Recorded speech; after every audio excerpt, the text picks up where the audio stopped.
recap. Oh, I can't give you a quick one, but I'll give you a recap. It's been a fantastic race for Kuba Brzezinski, who, in his opening stint in the opening 2 hours, has driven magnificently. He ran later than everyone else at the first pit stop, around about the 50-minute mark. Shane Burke and also Johan Hart in the Simtech Motorsport and Drillers Motorsport, the number 2 and the number 17 respectively, have a really good ding-dong battle throughout the start of the race. Shane challenging for the lead initially, but couldn't quite keep the pace up. Kuba just flat out quicker than everyone else on the circuit. We've had a few bits of incident, we've had a few bits of attacks because of lap traffic, because the car's not quite knowing where they're going, but endurance racing, these kinds of things happen. And over in GTE, the FFT course, number 116, Amandio Fiorella is currently in the lead of that class, only 20 seconds ahead of Alexis Capano, now in the number 119 HM Engineering car. The number 102 Team RGPL, Mikhail Sedalek. Sadalek is in currently down in third in that class. Ivan Avayona in the 104 Racing Club Endurance Team, fourth in class. Now we've only got 6 cars on the lead lap in P2, and in GTE the leaders in GTE are a whole lap ahead of everyone else, so it might not be the battle for the race lead, but we're seeing some fantastic class battles. For example, currently Daniele Pizzo and Adrian Sevilla currently battling away for 5th and 6th overall. Obviously 5th and 6th for GTE and for P2 rather. And also, Johan Hart has received a drive-through penalty following that incident with TXL Racing.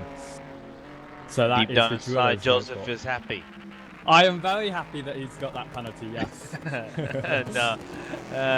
But jokes aside, Charles Baccio is going to pit really soon, probably in a lap or two. He has a headache, and Tobias Reuner is going to take over.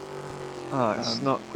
We had a positional switch between Kasper Stoltz and Jonas Raivio in the GTs as well now during the last lap. It has been a battle brewing, but it wasn't that much of a battle.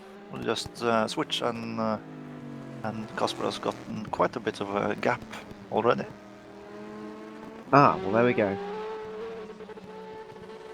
But so far, there doesn't seem to be that much going on in terms of battles out in track in GT. And there's a spin at Magnussen Beckett's 4. That's Clavero in the. I'm not quite sure which car that was.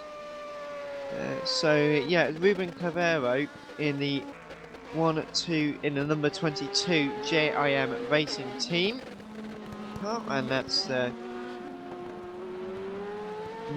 managed to rejoin perfectly fine. But nonetheless, that wasn't the best thing to happen around there. But like I say, we're all moving now, so there we go. We can continue on with our days. And we've had a very strange accident happening in the pit lane as well. I was going to say, I've just seen some damage. Just a bit of a car floating around. Yeah, Darrell Russell pulled out of his pit stop and clapped the wall on the left-hand side of the fast lane and spun. Put the front clip of the car straight off and has big damage to the car, it seems. That car seems has like been it's in very... so much drama. Yeah, it has. And Sherman van der Sloot as well. Almost following him off the road. Up at Brooklands, I think. Oh dear, that Aston Martin has really taken a beating. Oh dear. I believe we will have the first pit stop, the first driver swap for the RMI Motorsport Ferrari as well, with Michael Nelson pits right now, and Jonathan Åkerklint is ready to get into the car. Having spoke with Jonathan just before the race, he was prepping himself for this with coffee and dark chili chocolate. So he's got so much cocoa in his system and coffee, he should be really fast. He'll bounce off the walls, though. I expect he'll be that full of energy. Indeed. Actually, it's worthwhile telling everyone, if you don't get to see all the stats that's going on with the forums and so on and so forth. Obviously, damage is turned down, but damage can still ruin your race. Exactly. It's still a important thing to consider. And you do have to be careful sometimes, because what you might think is a perfectly fine set of manoeuvres to make, and during during a struggle sometimes maybe you think maybe this could be a good move or not. Turns out it isn't, and then there's contact, and then that can really ruin your race. Also, I think we've got Peter Stockman down in 39th, so the last of the runners. I think he's due in for the pit lane. And Daniele Bizzo is coming up again on the pit stop. He barely pitted on the last lap. Something might have happened. Oh dear. We see Team RGPL around, coming out of the first few corners. Seem to just lose the rear of the car, spun it around. Back on track now, though. That's Matej Serhanak, currently in P10. Yeah. That new complex, we've seen quite a few incidents down there today with cars losing it on that corner, and I have to say that I'm a victim of quite often putting a bit too much accelerator down on the throttle and lighting up the tyres and round you go. Would you say that that's one of the more difficult parts of the circuit, or is it just one that you need to be patient with and people are just like losing their patience and kicking it round, as Pit says in the pits? It's not the hardest spot on the circuit. The hardest would be that Maggots and Beckett's complex. But it is certainly quite difficult to be able to do. And if you lose that, if you brake a little bit too late, or if you just brake a little bit too hard, either way, you're going to either run wide or your rear end's going to cut loose. And on the exit, if you put your foot down just a little bit too much, you really don't want to, because you're coming up to a left-hander hairpin anyway. You don't want to put your foot down. You want to keep a consistent speed.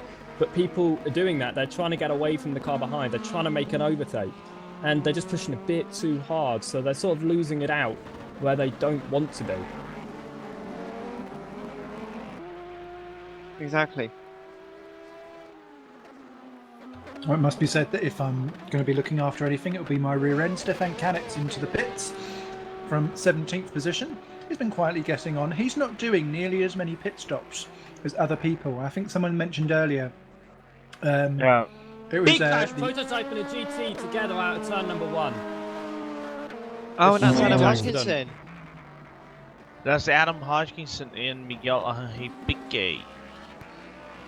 Oh, so he must have just, from what I'm looking at the replay, is the BMW very slow. Admittedly, probably letting Mike Davies through. Very slow, moving to the right-hand side very slowly in front of oncoming cars, and obviously there wasn't a lot that poor old Adam could do. No, that was definitely not Adam's fault at all. And yeah, that GT car pulling straight across the circuit under quite a fast part that it really, Adam had nowhere to react, he had nowhere to go, and unfortunately a big hit. Yeah, and really quickly, we had a donation from Daniel Trapp. A very hefty donation. Thanks to thanks Daniel that wanted to raise awareness for the Rest in Peace. Oh, sorry, Racer in Pajamas liveries, which are driving right now the BMW M3 GT car. And I don't know if they have a prototype, but nevertheless, it's for the Racing Pajamas liveries. And one thing I'm noticing, Adam Hodgkinson just cut Maggots. Yeah, I think he's got some damage. Yeah, it's really curious. It's gonna be really interesting to see what kind of damage has the British driver got. We've had 2 cars disconnecting from the server as well. Adam's in. Ricardo Umans and Juan Rodriguez has both disconnected from the race, and we had a driver swap in the car in 22nd position. That's the All-Star Racing Team, isn't it? With Stefan Kanitz going out of the car and Oliver Slabs taking over the wheel. And we have here's a driver swap on the Red Chip racing car. We have our very staff and alum, Mr. Chris Stacy, on the track. We've also got Andrew Ford into TXL racing as well, I've just noticed. So it looks like driver swap's definitely happening now with this 2-hour mark.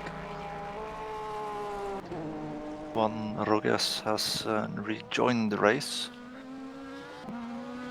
and so has Ricardo Umans. So these connections are now reconnected and are looking to get back out onto the circuit.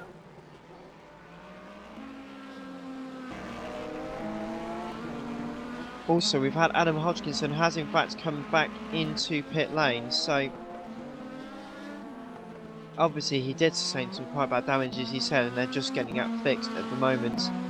It's been a long old stop, and whilst I was watching that, Ricardo Ownmans has spun getting out of the pit garage no. and is stuck in the pit And lane it's doing reversed. a 20-point turn, but he's got back going again and is now back up to 12th position ahead of Chris Stacey, who has an asterisk on his name, which I'm assuming means that he's got admin rights or something like that. But otherwise, Yeah, it just looks basically you beautiful. can kick everybody.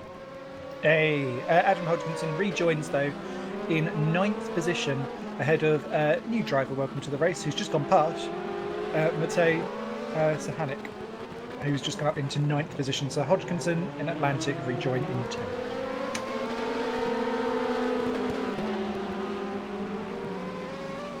Not too much time lost for him then, which I suppose is better than some of the stuff that he did get. Unfortunately, that piece of contact. It's a shame that it happened, although luckily they've both managed to carry on. We'll look for the BMW on circuit and see what's going on. And Darrell Russell stopped at the entrance to the pit lane. Car is... It looks like he may conked have run out of fuel. I think the car is completely conked out and there is nothing that he can do. Dolt, diving in, that's almost hits careful. him. Oh my god. What? It definitely looked like he's out of fuel though. Yeah, that is out of fuel. Shit. And he has been out of fuel for, I think he's been there for at least a minute. I'm trying to think as to how long he's been there for. I have to scroll back now. He's really in the way of some of the cars trying to get into the pit lane at the moment. Yeah, especially if you're not sighted of that coming in before, because they're putting 2 wheels on the grass to get round him and braking. That's going to take not too long for a prototype to come in and spin it. So they're either going to have to exit out of that car, unfortunately for Darrell Russell, and call it a day, or I don't know if they're trying to say, look, we're so close to the pits, can someone throw some kind of caution and bump us into the pit lane or something like that. But not Yeah, great I news just there got for it. Darrell. Yeah, basically he has been told to plug his internet back off and back in so he doesn't lose the race. But that is a very, very dangerous spot you want to be in right now. So because that's an exit off of the actual track itself, does that then carry a time penalty as well as, because I know disconnects don't, but with time penalties for exiting on and off track, is that something that's written into the rules at all for this specific series, just so everyone knows? Pretty good question. I think that you cannot reconnect into the game if you press that ESC button. If you press that ESC, you're out. You have to disconnect. So he's got to tab out that game. He's got to go and turn off his internet or whatnot, because he cannot press that ESC button. And we've been told this so many times, because if you press that ESC, you're not allowed back onto the track. Yeah, I experienced that a few races. Race ago. So he's got to disconnect his computer if he wants to get back in. But yeah, he might be talking to someone now about bumping him in as another GT heads around, has to go onto that grass again. But the yellows are still out in that section, so drivers coming into the pit lane will now be aware that he is there. He's now disconnected. Okay, to Peter Stockman is moving back and forth in the pit lane. May he have overshot his pit box? See, that's never good. When you overshoot your pit box, it's only ever going to end badly, I suppose. So, It makes you look so amateur as well. And it's such the tiniest of silly little mistakes, but it's one of those ones that everyone would then stamp like Maldonado memes all over. So you have to kind of be careful on the rungs of mistakes. That's one of the lowest ones. Also, a bit of a shout out. Shane Burke running in second position. Since Brzezinski's been into the pits, he's only actually lost 2 seconds over the entire stint, which, considering for over the first 2 hours they've lost 51 beforehand, he's actually clung on quite well towards this kind of section of the race. So I don't know if Cooper's just kind of chilling it a little bit as Johan Harth comes in for drillers and third placed into the pits. But that's a nice little stabilisation of gaps and times. So we'll soon see if that starts to swing round the other way. He's got plenty of a buffer, of course, but I just thought that was quite interesting to note. Yeah, by the way, really quickly, guys, just to recap, we are just gone we have less than 3 hours and 41 minutes to go. 45 minutes to go. By the way, if you have missed the action, my name is Lorenzo Ponder. I am joined by a very, very big booth composed by Simon Smith, Ryan Magnus, Joseph Wright, Dan Marr, Davey Van on the cameras. And what have you been doing? Where have you been on the last 2 hours? By the way, in first place right now is Kuba Brzezinski from Feeder Ragnar Motorsport Simulator. Second place on the prototypes is Shane Burke from Syntac Team Motorsport. Third place is Adrian Subiela from the World of Sim Racing. He's in third place, and that's your top 3 for the prototypes. For the GT teams, Amadeo Fiorella is in second place. First place is Alvaro Baker from RC Motorsport Team. Second place is Amadeo Fiorella from FFD Corsa. And third place is Oliver Schlaps from All-Star Racing Team. That's your top 3 for the GT cars. If you have been following the action on Twitch for the Thrustmaster 6-hour Rust Silverstone, well, if you're liking the broadcast thus far, just give us that like, that subscribe, and we'll be very thankful. And for the new subscribers, you could have the chance to win a Thrustmaster shifter, a THPA shifter, if I'm not mistaken. I could be talking a lot of crap. But we still have a lot of action here on the Vesaro Le Mans, Race Department Vesaro Le Mans series. Keep it tuned. Take it away, boys. cool. Thank you there, Lorenzo. And yes, it is a fantastic race we're having at the moment. We've got Shane Burke in the pit lane, Adrian Sabila also coming down the pit lane now, and just going through that piece of bodywork damage which you mentioned earlier. And I think the tightest battle I'm looking at the moment is now Daniel Gomez in the number 16 car. The number 16 Team Comet car has just got ahead of Daniele Pizzo. So as they come into Brooklands now, big lock up from the front of the 16. The 14's all over the back of him now. Is this going to be another swap for position? Doesn't quite look like it, but he's going to give it a damn good go, I'd suggest. Nearly pulling out side by side, doesn't quite work. Nope, doesn't work in the end, and carries on with that. Yeah. So, side by side, Pizzo up the inside, through at Cops. There we go. So, Daniel Gomez down into 7th place, 6th place now for Daniele Pizzo in the Scania Endurance Motorsport car, the number 14.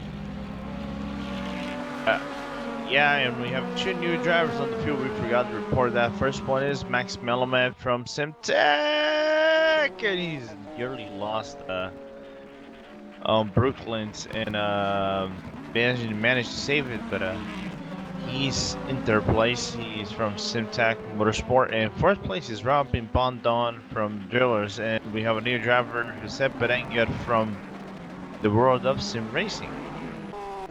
Ah, with Jose, now a new driver, just popping in 5th position, Jose Berenguer. So all of those teams deciding that it's time to get some new fresh blood and talent into their cars. I guess that feels quite natural that around this kind of time is where you would split the stints up. Do any of you guys kind of have a preference over how long you like to have your stints? I prefer to have 2 sort of stints, so 2 hours behind the wheel, where I can have the first one just getting used to the car, making sure I know the limits, and then the second one, I'm used to it by then, I can push as far as I can that I know is my limit, because that way I'm running the fastest I can, I'm gaining the most time I can, and it should push me up a lot of time, if not a few positions. Yeah, for me, it's really simple. Just don't make me drive for 5 hours straight like I did in some long endurance races. not a good idea, I think. Believe it or not, I driven the car and I just crashed once. It wasn't even a big crash, it was just more like a smooch. To be fair, Hitler only started one war, so I'm not saying that that's the same thing, but you know what I mean. No, What? it's a difficult one to go for. I find that longer stints are better because I end up getting into a bit more of a zen zone, and I find that my concentration and consistency is much better than my pace because my pace is terrible. So it works out better for me the longer the stints. As Vandersloot has another disconnection down in 19th. For that team having a torrid time with their internets. That's a shame. New driver for MK on the prototypes. Dan Long is in.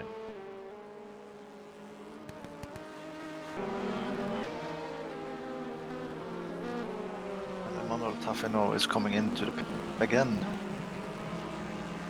Not I bad. see Aston Martin or Darrell Russell in the pits there. He is indeed. Only 4 laps ahead now of Peter Stokeman, so he's closing that down quite quickly. Andrew Ford, welcome to the race, down in 30th place as well. I'm sure he's in the chat earlier on, so lovely to have had him around for the duration of the race so far. And that's someone else peeling off into the pits that I just spotted in the background too. So, it's a Hammock in 8th position, so that will help Adam Hodgkinson out because he won't need to look at overtaking him because he's cleared the path. I believe we have another driver swap coming up now. By the way, Ricardo Umans is coming into the pits. I did believe I saw Damon Patel. Everybody bringing up his pray. gear. Our esteemed admin. There was a Everybody driver pray. swap for Darrell Russell stepping out of the Aston Martin. John Nelson has taken over that one. Better luck for John than Darrell had. As a team, though, when you're looking at driver swapping and diving in between different things, if the driver before you has had a really unlucky or terrible stint, do you then go in? How does that change your mindset, I guess, when you then get into the wheel later on? Because you've got either plenty to recover, or do you find yourself a bit like resigned of just bring the thing home then? How do you kind of go into that? Well, for me, I am again, I'm a slower driver, so it kind of takes a little bit of pressure off my shoulders because no one is expecting miracles from me, so I can go without any pressure at all. Can absolutely put pressure on the faster drivers. We have indeed Damon Patel taking the wheels of Everybody who's watching us right now, pray for Damon. taking the Redshift racing car. This is his first stint of that car in the season, I believe. Yes, it is. Oh, John Nelson straight off into the gravel down at Cops. That was a lucky escape from the barrier right the way around the outside. So clearly that car's luck is not changing anytime soon because that was a completely unforced error. He scooped it up, kept it out of the barriers, lives to fight another day. As do all the teams, still going, thankfully, so that's lovely to see. And there's someone else that's going quite slow and off the track down the pit straight. I think that was. Luca Babetto also into the pits from 26th place and quietly making up some positions in the GT category, but not troubling the top guys just yet, as Laurent Guignal, someone else can pronounce that. It's very French. I love it. You know. Thank you. He joins the race in P16, so welcome to the race. Burn van der Sloot is back, yeah. Good. Yep, we're back up to a full quota again. 20 laps, the difference between first and last. And we're on lap 77. And we have a good battle between Jonas Ravio and Peter Munkholm on 23rd position. Actually, even Avinoa as well. So we have 22nd, 23rd, and 24th. Peter Munkholm on club having a little bit of a wild exit.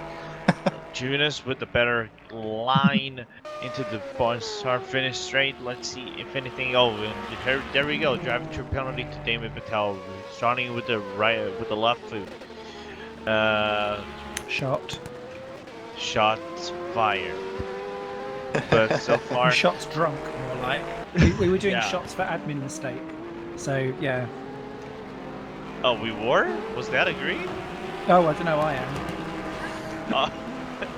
By the way, Jonas on the inside after the complex off curves on the loop entry. He's probably gonna try to go in on Brooks. Yeah, Brooks lands. He has the inside. He does make the move inside on loop field. He has a touch with Peter Munkholm, but nothing major. Well, Mr. Jonas Radio on to 23rd. And just to quickly, before we bring in Shane from the green room, Daryl's just posted in the chat that actually the reason why he ran out of fuel was because their replacement driver, the next one in, basically got stuck every lap trying to load the game in, and it took so long that they had to go round again and then again, and that's when they ran out of fuel, because by the time he was finally ready and loaded, they'd already done 2 extra laps. So that's the story behind that one. So we've got some people to bring in. Let's see what. Let's see who we can bring. Let's bring in Mr. Shaney. Here we go. Well, Mr. Simon Smith, you do the interviews. Took it away. My away is taken. Hello, Shane Burke. How are you doing, my beautiful man? Hello. I'm a bit sick, so I'm okay. No vomit on the wheel? No, thankfully not. No, just a cough. So, but when I cough, it hurts. So, making driving a bit more difficult today. I was gonna say, are you gonna have to like do your gear shifts between coughs? Unless like you're going up a gear in a certain way, and then you can cough and push at the same time. Something like that. I have to kind of wait until it's straight so I can have my coughing fit.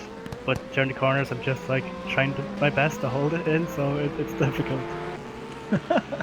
But impressive first stint, impressive qualifying as well, because clearly the feeder team was well clear over the 1 lap pace, and seemingly also in a race stint. But towards the end of your stint, you were holding them actually at a steady pace at around the 50 to 55 second gap mark. So was pace coming into the car as you went along?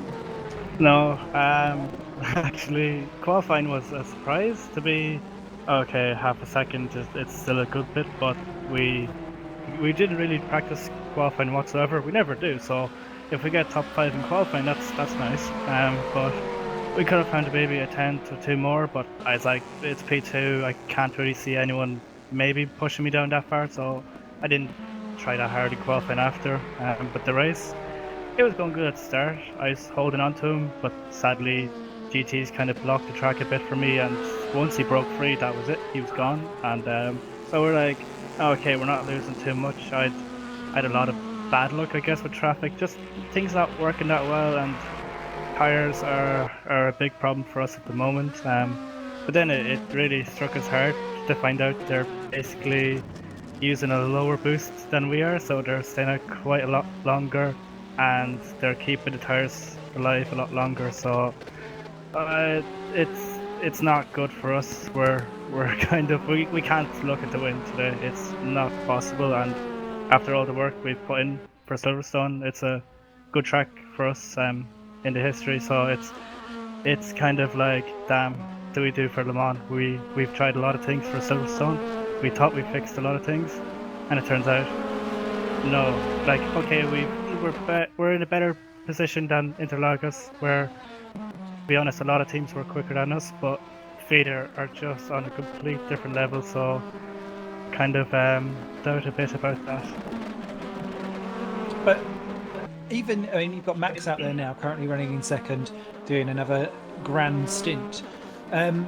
Taking away second from today is still not a terrible result. I guess it's just it's again behind Feeder.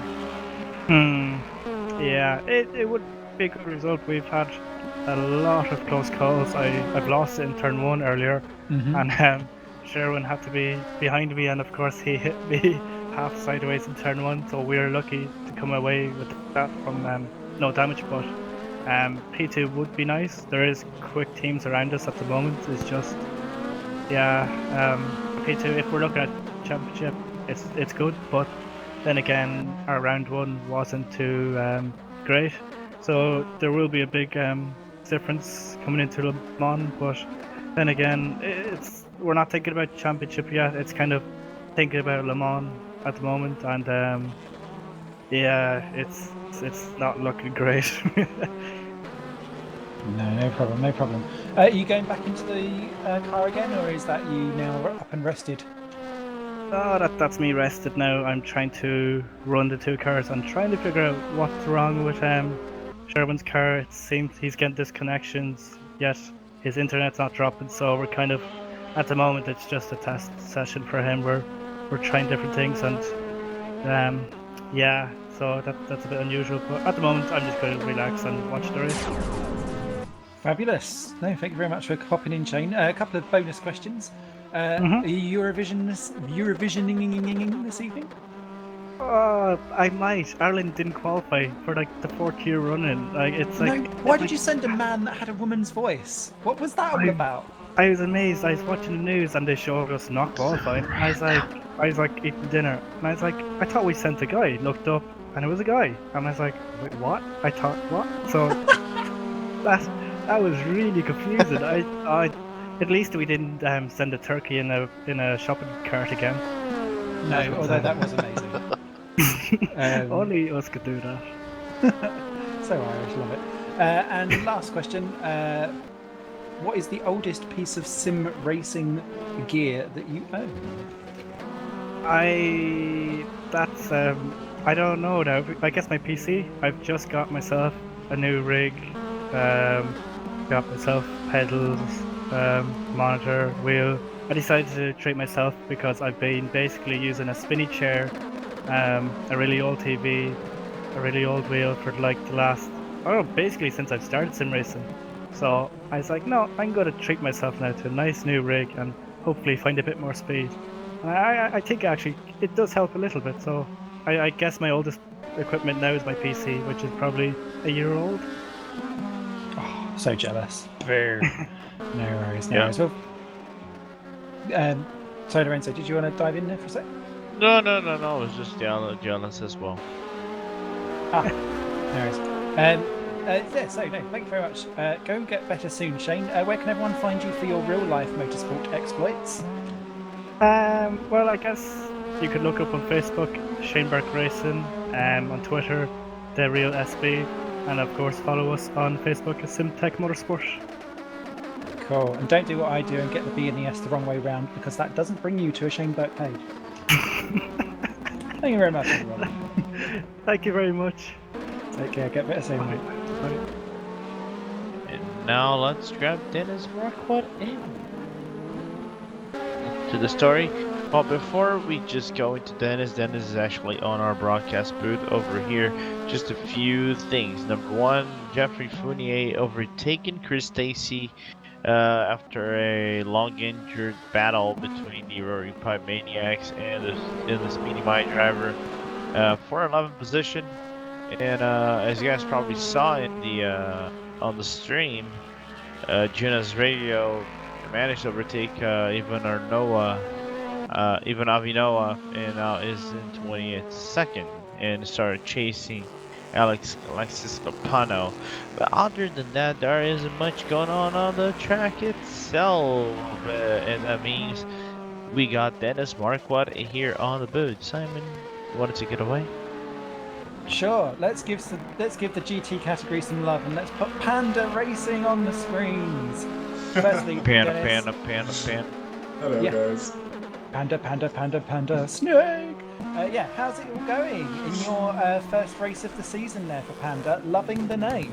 Well, yeah, thanks for the name. That was the imagination of our team leader Sam Williams. I don't know where it came from, but he was using Panda Racing for quite some time. And then Luca and me were actually driving against him in an Assetto Corsa League. And then for this event we joined together because we needed for drivers, we decided. And yeah, it's pretty cool. I like it. This is actually the first R-Factor race, not only in this season, but like entirely for Luca, Dan, and me. So 3 out of 4 people are complete rookies in terms of wow. R-Factor. Yeah, and I'm quite pleased with it. I mean, we were struggling, at least I was struggling with the tire preservation. I had to take tires, which wasn't planned, after like 40-50 minutes. I lost like 30 seconds due to that, and then I don't know if it was covered in the live stream, but a prototype were basically right in front of me, and I couldn't exit the pits. So it was a bit of a hassle. I'm not used to cars blocking me in the pit road, I guess. Hey, get out of Panda's way. That's the problem. Yeah. I mean, please no Panterinos are on our back, but in that case, I would really love to give him a Panterino, you know? But that's fascinating that you're all new to. You've all come over from Assetto Corsa onto a Yeah, I mean, we are doing very well. Apparently, I qualified P12, I think, and Luca is the faster driver, but we decided that I will do the qualifying to start a race, and now he has some clean air. That was at least the plan, and it's working out okay, I think. We are now in P10, if I remember correctly. only just. You've got Enzo Fozzi having a good go, and actually you've come in at the right time. Go Enzo. That is, I'm not sure. We will now see how the tires will last for the entire stint of Luca. And well, if the tires won't make it, then we have to change our strategy, I think. But for now, Enzo is our nemesis on the track. Right from the start. Does that mean you're my nemesis? Sorry? Does that mean you're my nemesis as well? Because I'm I'm Enzo's teammate. Oh, yeah, then we two have a good fight on the track, I hope. I have a fight in the comms box as well. I'll let you two go at it. All I know is I had Enzo in front of me and couldn't quite get past him in the early laps. I tried, but I didn't want to ruin it, as I don't feel quite comfortable on the brakes yet. I think it's understandable, so I just left it, and then he started to pull a little bit of a gap because of bad luck in traffic, and now it's nice to see Luca actually battling him again. He's about to go down the inside by the looks of it. Indeed he does. Enzo gets past Luca there, down into a couple of corners ago. I was running on delay there. So Luca now ahead of Enzo again. So swapping around corner to corner. Must be quite nerve-wracking. Have you done endurance racing before? Yes, but not this type of endurance. I'm only used to 2-hour races, but these were basically sprint races, no driver changes and whatnot, because of game limitations, of course. Like, as I said, this is my first R-Factor race, and I haven't done anything like this before. I'm completely new to this, and I love it. It's really, really cool experience. And as I said, we are doing not so bad, I think. For the first race, it's working out well, and let's see what Dan Chan can pull off in his stint after Luca. He had a bit of a long break from sim racing and started to mount his wheel again just for this race to practice. So I'm really excited to see him. He's also a very fast guy. I mean, all 4 of us are pretty equal of pace, with Luca obviously peaking a bit, but it's pretty balanced, I think. It's really nice to have these guys in the team. Lorenzo, are you going to ask any of their strategy? If I had known that you were part of their deal, I would probably be a little bit more conservative with our strategy calls. But I Well, don't Lorenzo think... might fall asleep by the time it gets to the wheel anyway. The thing is, I don't think we will do anything good on strategy. I mean, we are just trying to finish the race as good as possible and not doing anything fancy or something like that. So it's basically just 4 stints for 4 drivers, nothing special. We'll see how it works out. Basically, you guys are handling on your own, which is really good. You haven't had a major incident in the track, which is also good. You just had a few jump scares here and there because of the traffic and stuff, but you guys are pretty much handling it okay. Even though Enzo is still putting pressure on Luca, now on Maggots. Let's see if Luca's gonna be able to do something. No, I think now we can see who's the fast Italian, right? I assume Sort of, Enzo is because Italian. even though Enzo is half Italian, half Dutch. Okay, but still kind of Italian. Kind of Italian. Italian where Well, it let's see. counts. Now Luca's basically shitting the door on Enzo on still, but Enzo's gonna try to make a move on it. Luca leaves the room. Now they're side to side. It's really exciting, I have to say. Yeah. This makes me worried down into club. I did Bebetta's see a got it Porsche for upside now. down. That's Johannes Melkar stuck on club, but you guys basically have done your own. So as you said, no major strategies on the setups itself on the stints. But will we see you again on the wheel? Myself, no. As I said, we're just doing 4 stints for 4 drivers. I'm finished now with the first stint, and to be honest, I don't think I could do another stint. If I'm completely honest, I'm completely exhausted, and as I said, I did some 2-hour races before, but it's a whole other story with this strength of field, I think. Sadly, Yeah, but unfortunately, Luca- you've had a bit of a contact, and actually Enzo has let you back through again. He tapped Luca round, but has waited for him. So that's gentlemanly stuff there by Enzo, and you're back up into 26th position again. So going well, going well. So Sorry to you cut want to across. leave, really quickly? You want to leave any messages to the people who are watching you or stuff? I just want to say that all 4 of us are really enjoying this experience and having a really good time. So the organization of this event is just superb, live stream and everything. So it's top-notch experience for us. Right, and it's a pleasure to have you with us. Welcome everyone. Say hello to Panda Racing. I think they're going to be around causing all kinds of bamboo trouble for a while to come.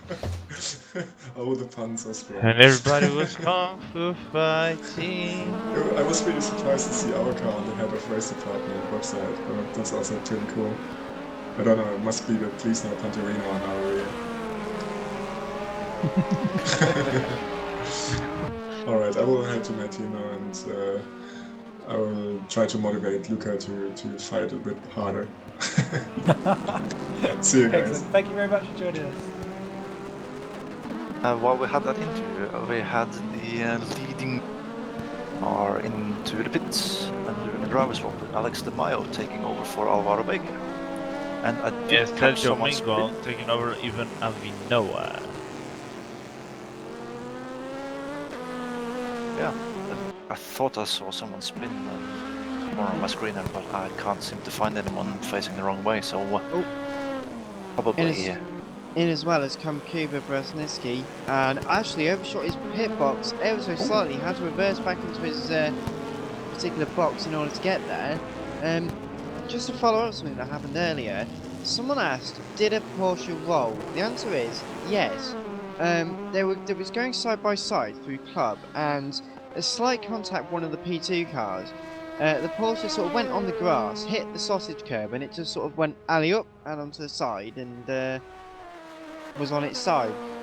So, you know. Was that Johannes Melkar? Because Yes, that was it the car was. that was kind of stuck. Yeah, okay, cool. Peter Stokeman's gone off down at Farm as well. He's back going again now, but He's had a trip across the gravel. But yeah, there was on that lap there was 2 big incidents, and I didn't spot the other one. But I saw 2 cars go into the complex and only one come out, and I was like, where'd the other one go? But I've never actually seen it, so clearly it's still going. Andre Quintana is also joined in P36 for that team, so welcome to the race, Andre, there as well. So plenty of new faces on the grid, causing us more havoc for the next couple of hours. Yeah, did you mention the audience or Indians or he's in 17. I'm trying to find. Sometimes I forget the name. From Wild Weasel. Yes, he's been in that car since the start. That one. No, he just driver swap. Oh, he must be back in again. He started the car. They've cleared. Oh, because it was Long was in there, wasn't he? Yeah. Anyhow, we had a driver swap for the car in the lead in Maciej Munich, taking the wheels of the feeder Ragnar simulator. Can you say his first name again, please? Because I butchered it all last race. Maciej. Maciej. Okay. Oh. I'm so sorry, Maciej. But I have no idea. Apparently, we were on. I'm from Essex. What can I say? I can't. There's only a few things I can get my mouth around. And some you're of those from names Essex? aren't one of them. I'm Brazilian. Imagine a Brazilian trying to say a Polish name. Comedy Central. Comedy Central. Tilt.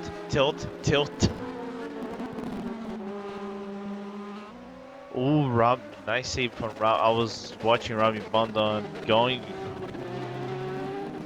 P7, Adam Hodgkinson and Tobias Reiner on club. Tobias having the worst of it. Nearly, he lost a little bit of time going over the curbs on club. Basically now yielding the position to Adam Hodgkinson. Now Adam is in 7th place with a little bit of traffic up ahead of him. And Tobias had to let it go of the gas a little bit so he doesn't hit Adam. So Adam once again having the worst of it on the traffic part of the field. But nevertheless, the British driver basically sticking his move and now moves to 7th position. Basically, I think he has newer tires compared to Tobias Reiner, but it remains to be seen. It could be something else, but both drivers keeping their cars in and having a nice day.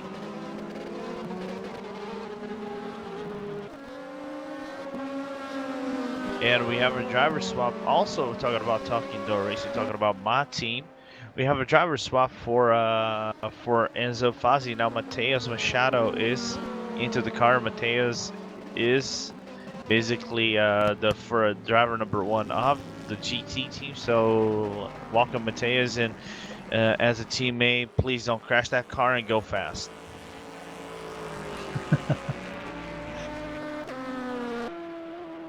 Alex De Mayo and Peter Munkholm is quite close to each other in position 21 and 22. 21. 21 and 22. I think Peter Munkholm is 1 pit stop shorter than Alex De Mayo, though. They were in the pits 3 or 4 laps ago.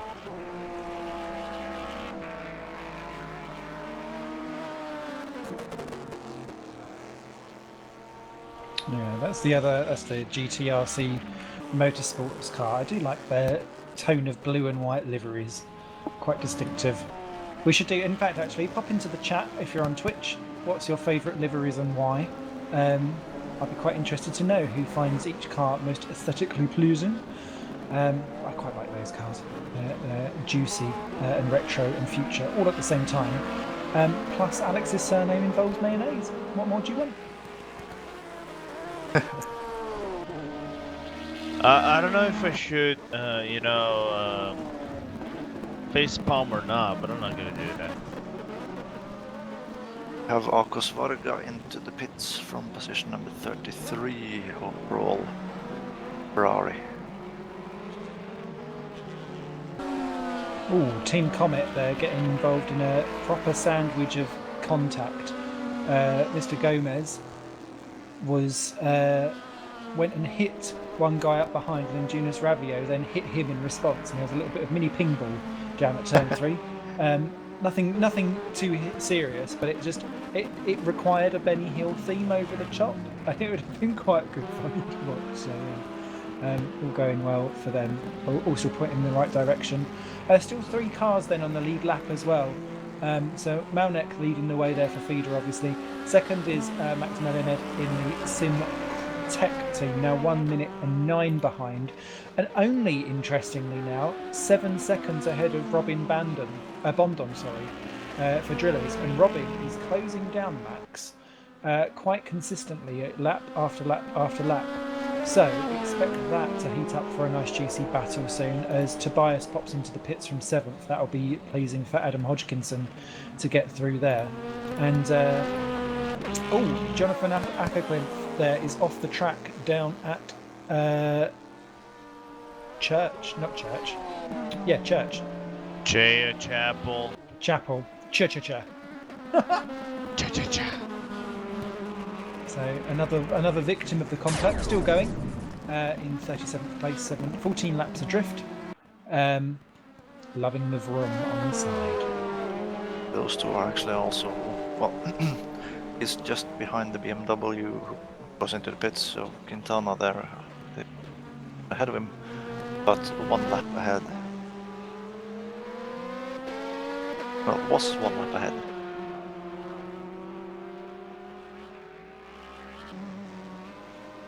Okay, so who's talking about the aesthetics of the cars? Best livery Wild Weasel, says Nurex.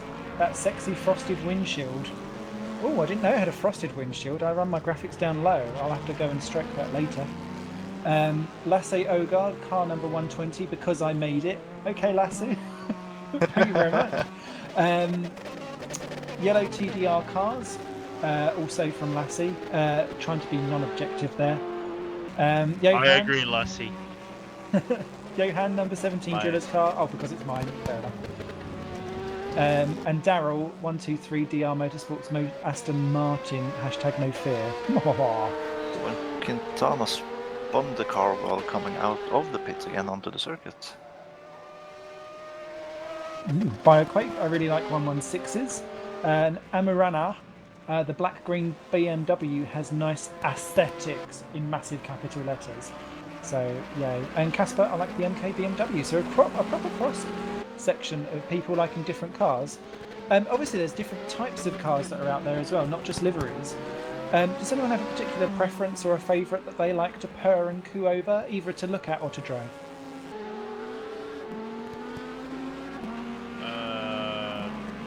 Can you repeat the question? What's your favourite car Oh. or type of car, if you have one, before we dive to Thomason's? You mean from here, from the whole field, or like in general? From this whole field. I'm gonna be quite honest. The Corvette, by a long shot. That's quite long. Yeah, That's- basically, what I mean is the Corvette is my favorite vehicle, and I'll be damned if, for example, we have a club event tomorrow. By the way, if you're, I'm gonna take. Just on that note, if you like to race on our race clubs or leagues, go over racethepromo.com, grab that premium. It's really cheap. So it's €10 per year. You can even do some 3 months trimestral and monthly plans. You can go to the race clubs. I mean, you have race club on race room tomorrow, and I'm driving the Corvette because Corvette. The reason as good as anyone. Roy, do you have any particular favourites? Well, I am kind of weak for Porsches. I really like the 911. Weak at the knees. Yeah, but then again, I'm not the only one in the team, so we went with a Ferrari this time. That whole sentence tells me that season 8 will be in a Porsche. Not necessarily, because season 5 or 4, I believe, was the last season we did as the RDLMS we were driving a Porsche. We have done it, and we like to use cars that, well, not necessarily everyone else uses. If we can actually handle the cars, that's also a bit part of it. People popping in the chat, how long's a long shot? I'd say it's Adrian long, personally. Is what I Oh would my use. god. Come on, this is the crap that you come for. Let's grab Mr. Hinsey and give us some kind of decorum. Oh my god! Lorenzo has literally killed himself in a pillow. Never mind. Let's drag Hinsey in. I indeed got my pillow. By the way, Tobias Reiner is in once again, putting fuel in tires. Tobias, what the hell did you do? I don't have the permission. Neither do I. Well, I have, because I'm gonna go after the information. Oh wait, we got people in. Yeah, Hang could you on. if you could drag Thomas Hinz in, please, because he was there first. Yeah. That'd be great. Hinsey! Hey. You That guys? sounds like a not awake Hinsey. No, I am. I just have to be a little bit quiet because I don't want to wake anyone up because it's like 2 in the morning over here. So. Okay then. So how are you doing, Mr. Hinsey? Yeah, okay. I'm doing my usual style of winging it, like I always do, with 90% of the races I do, so that's good. Yeah, not bad. Just had a iRacing Aussie League, Aussie Asia League earlier, so it's a little bit weird going from racing GT3 to a How many prototype. crashes in the V8s? I actually haven't been too bad. I had an endurance league that went okay.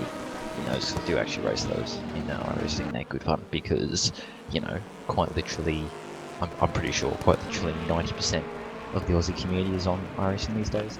So it's kind of like you have to go there or else European time zones for everything. So whenever there's a little Aussie community, of course. Yeah, and whenever Thomas says 90% of the Aussie community is on iRacing, the other 10% they are all race department. Pretty much, yeah, because there's nowhere else outside of iRacing. So I do V8s on iRacing because, V8s, it's just I just have to. I'm contracted. I need to by contract. Being Aussie, it's just how it is. That's good fun. But yeah, no, it should be fun. This, I do seem to get on with these prototypes pretty well, which is good.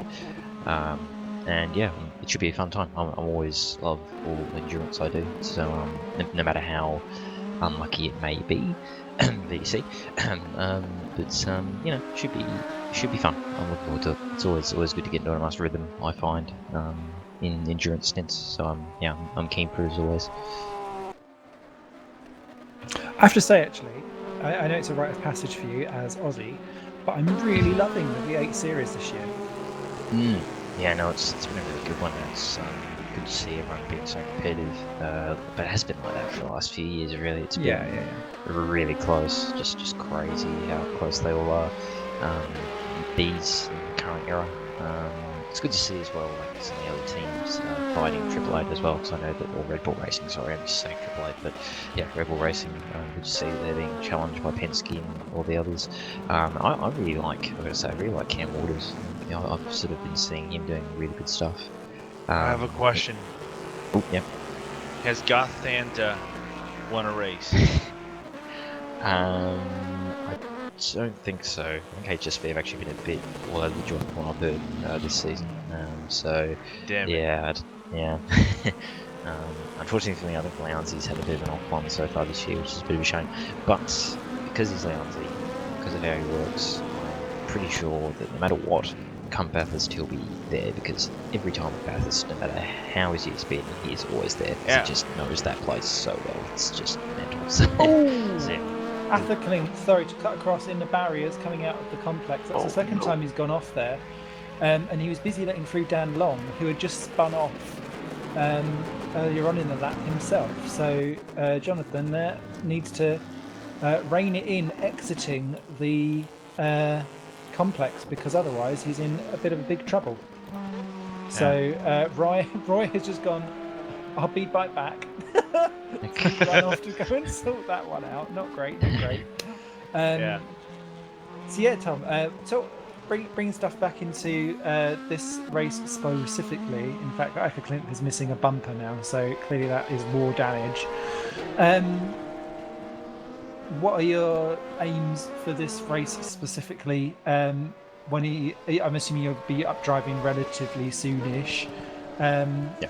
And what are you thinking of as the championship as a whole? Because we've been speaking to people throughout this event, and people aren't thinking championship; they're thinking individual races, which I find quite interesting.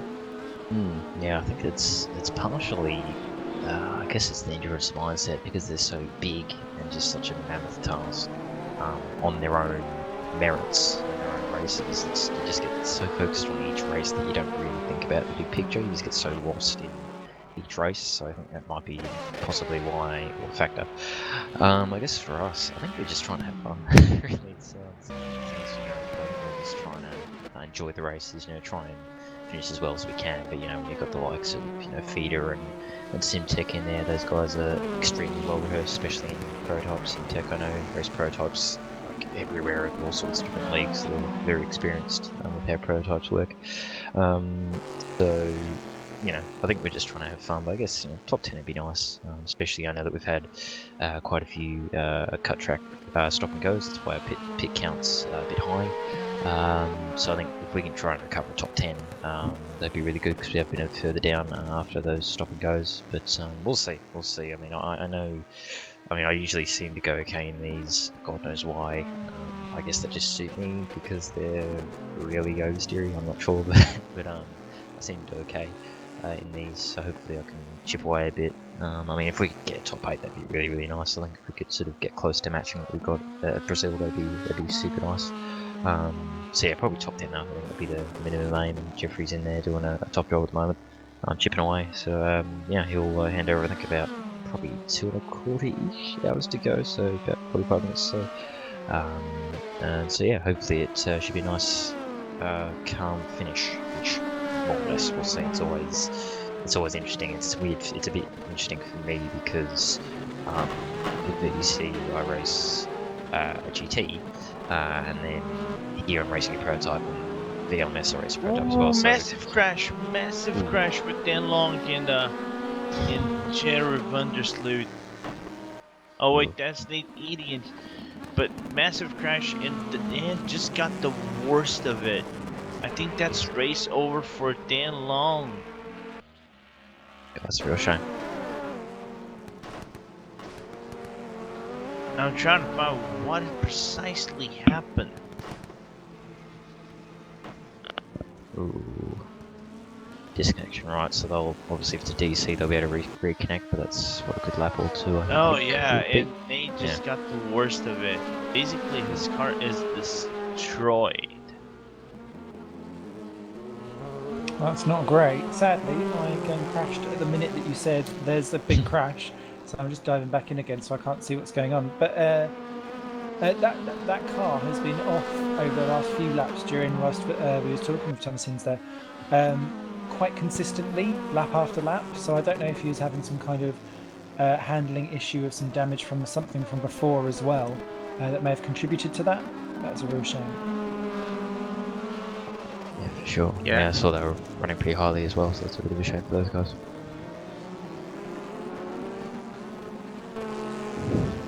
Yeah, taking the opportunity, James Wilson just taking over Atlantic Motorsports P2